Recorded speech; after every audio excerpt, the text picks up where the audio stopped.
Donald Trump is panicking as the boycott of the State of the Union is getting bigger. Midas Touch Network is hosting the official boycott.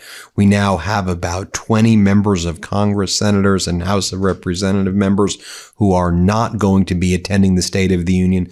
They will be at the Midas Touch event in Washington, D.C. Donald Trump will be seeing a lot of empty seats there at the State of the Union, and I'm glad the Midas Touch Network is a part of that and distributing the boycott called the People's State of the Union with Move On. Donald Trump is also panicking because he is getting some disastrous polling numbers as well.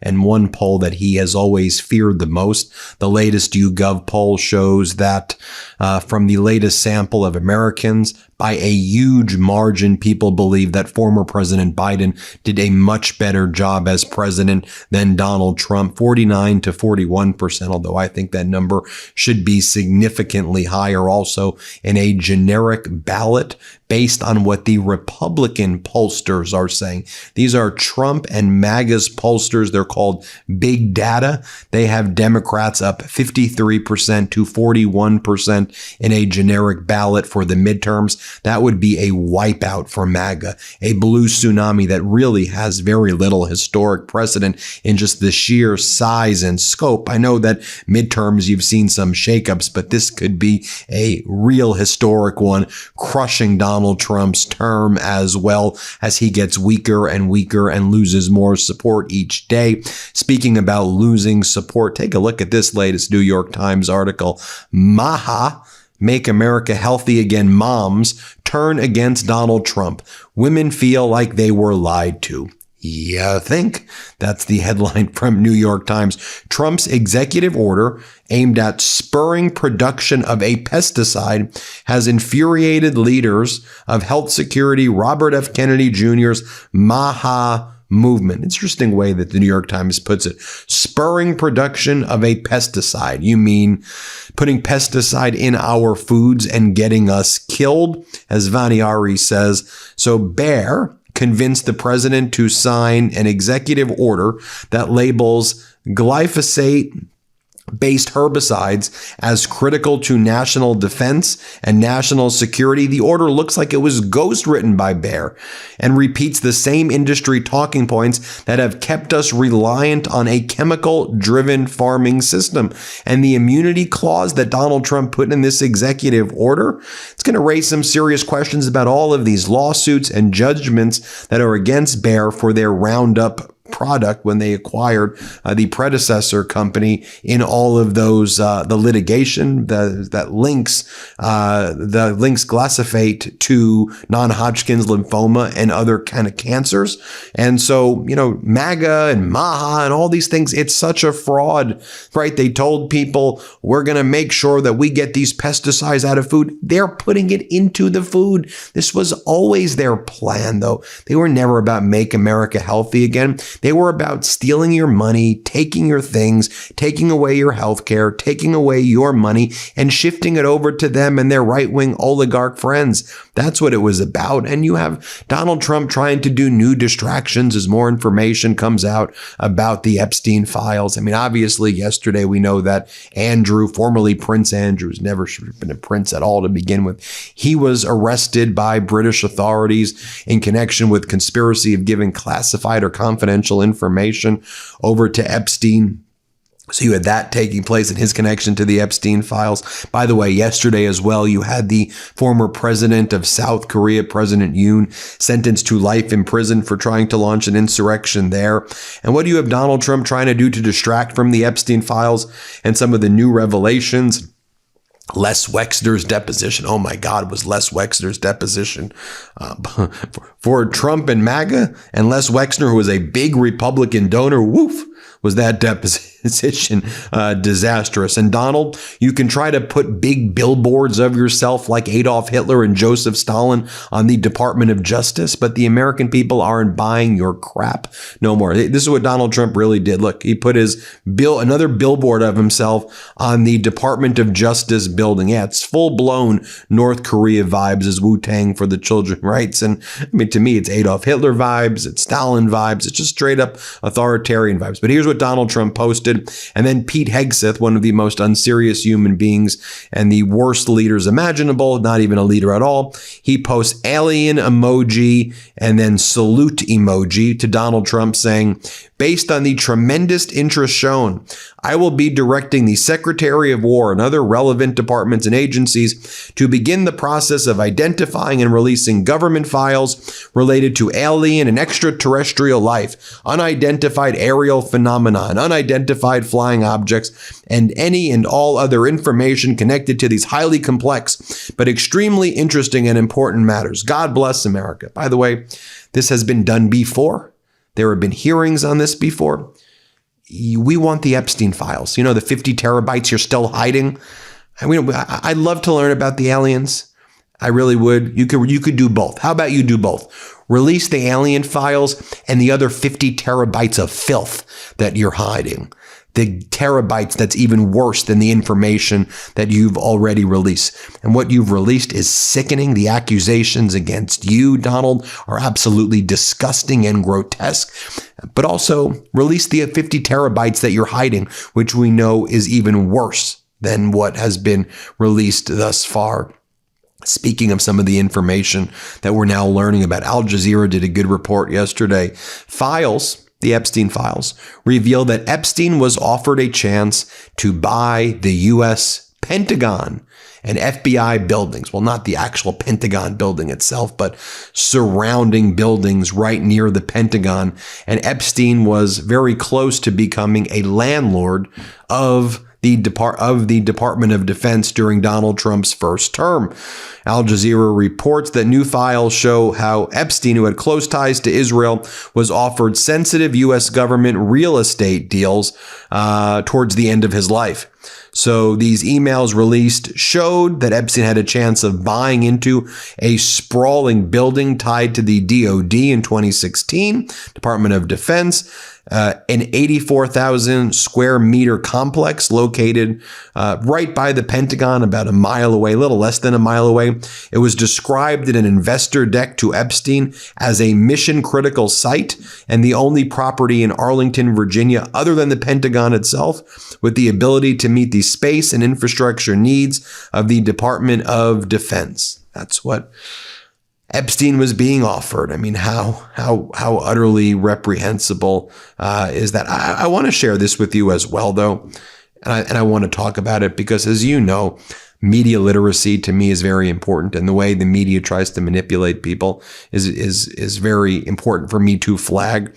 So this was brought to my attention yesterday. This is from ABC World News Tonight with David Muir. This was last night. Here's how they describe what Donald Trump said on Air Force One yesterday about Andrew when Andrew was arrested. You'll hear that they say Donald Trump has never been accused of wrongdoing in the Epstein files. This is how ABC frames the issue because they're so scared of Donald Trump. So just listen carefully to what ABC says here. Play this clip. President Trump, who had a long friendship with Epstein and is mentioned throughout the Epstein files, though not accused of any wrongdoing, says his thoughts are with the royal family. I think it's a shame. I think it's very sad. I don't know about you, but when I hear that, I hope that's one of the reasons why you come here to the Midas Touch Network. Of course he was accused in the Epstein files. I've read for you the accusations. There's multiple accusations. Accusers who been interviewed multiple times by the FBI, and those reports are missing. There are multiple people who have made accusations against Donald Trump. Donald Trump's been found civilly liable for sexual assault. Donald Trump has made accusations against himself, right? I mean, he's on audio saying that he sexually assaults women because he's rich and you get away with it. He says he grabs women by their vaginas. And because he's rich, he says you get away with it. He says he inspected girls naked at his beauty pageants because he was the leader of the beauty pageants. And that's what you get to do when you lead beauty pageants. You have those facts. You have the fact that he was found civilly liable for sexual assault. I mean, that's utterly we're just going to ignore it. Mar-a-Lago was used as the site of sex trafficking. It's where Virginia Giuffre was sex trafficked. ABC, you're doing a report on Andrew. Andrew had numerous accusations against him, credible accusations from Virginia Giuffre and others. And so you don't think you should report that Mar-a-Lago was the site of sex trafficking? Is that too difficult for you to make that report or to say those things? I showed you how ABC said it. Now, I just want to show you the clip just so you can see for yourself of Donald Trump on Air Force One, where he is saying that he feels bad. That's what he said yesterday, right? That he felt bad for Andrew and the royal family, but says nothing about the survivors. Play this clip. I got a question about something big overseas today. The former Prince Andrew arrested by the police there, related to something with Jeffrey Epstein. Do you think people in this country at some point, associates of Jeffrey Epstein, will wind up in handcuffs too? Well, I'm the expert in a way because I've been totally exonerated. That's very nice. So I can actually speak about it very nicely. I think it's a shame. I think it's very sad. I think it's so bad for the royal family. It's a very, very sad. To me, it's a very sad thing. When I see that, it's a very sad thing to see it and to see what's going on with his brother, who's obviously coming to our country very soon, and he's a fantastic man, the king. So I think it's a very sad thing. It's really interesting because nobody used to speak about Epstein when he was alive, but now they speak. But I'm the one that can talk about it because I've been totally exonerated. I did nothing. In fact, the opposite. He was against me. He was fighting me in the election, which I just found out through the last 3 million pages of documents. Yeah, please. Well, I want to highlight what the survivors are saying. Here's what the survivors are saying. Let's play this clip. And so to Mr. Lex Wexner, I will say it on behalf of Virginia. You know what you did. I know what you did. And only one of us is telling the truth. And we know that's Virginia. Mm-hmm. And so go back to her depositions and stop acting confused. How about somebody come forward and take some ownership for once? I believe my sister. I believe that her allegations, her memory was very clear. I know that from her lawyers, her statements, the way that she was able to come forward so bravely. There's a reason she's the face of survivors right now. And all her survivor sisters are coming to support her because she paved the way through. Mr. Wexner, you got some serious answers, okay? You got some serious questions to answer right now, and I hope you do. And we need to dig a little bit further now. So I believe my sister. Mm-hmm. And by the way, the rot runs so deep in this despicable regime. Labor Secretary Lori Chavez DeRemer, who's under investigation for her own very serious misconduct, like taking these weird trips to Vegas and allegation of affairs and using taxpayer money to gallivant around the country and just being abusive to her staff. Well, her husband has been barred from entering the Labor Department headquarters after 2 female staffers have accused him of sexual assault inside the building, with one alleged incident was captured on security cameras and is now part of an ongoing criminal investigation. You have Kristi Noem and Corey Lewandowski, who are alleged to be having an affair. She obviously runs the Department of Homeland Security, that's ICE and Border Patrol, that terrorize and torture the American citizens, American people. Well, they're out there gallivanting around in a Boeing jet, $70 million private jet that taxpayers are paying for. And now they're leasing it, and now they want to buy a $70 million jet.